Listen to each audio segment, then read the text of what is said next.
অবরোধটা কেন? অবস্থা যেরকম সারা বাংলাতে দেখছে, আজকে আমাদের রাজ্য সরকার যেভাবে একটা নারীকে নিয়ে অত্যাচার জুলুম করছে। আজকে আমার বোনকে যদি এভাবে করে 10 লাখ টাকায় কোনো মেয়ে নারী বিক্রি হতে পারে?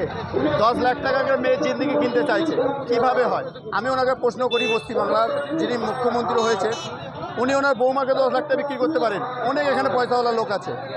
10 লাখ টাকা যেহেতু নিয়ে নারী যে করতে পারে, একটা নারী একটা এমনই ব্যবহার করছেন মমতা ব্যানার্জি যে তিনি মহিলা শর্তে হয়ে একটা মহিলার ধ্বংস হয়ে যাচ্ছে, কোনো একটা স্টেপ নিচ্ছেন না। পুলিশ ওনাকে পুরো কিনে নিয়েছেন। যেভাবে আজকে হত্যা এতদিন হয়ে গেল, আছে 10 দিন 12 দিন হয়ে গেল, কোনো একটা স্টেপ নিয়েছে উনি মুখ্যমন্ত্রী? আমি চাই অবিলম্বে ওনাকে ইস্তফা দেওয়া দরকার। নাহলে এই যেভাবে করছে এই জিনিসটা বাংলাদেশের মধ্যে পরিবর্তন হবে। কারণ আজকে একটা নারী মানে এই নারী থেকে পুরো একটা পরিবারটা বড় হয়।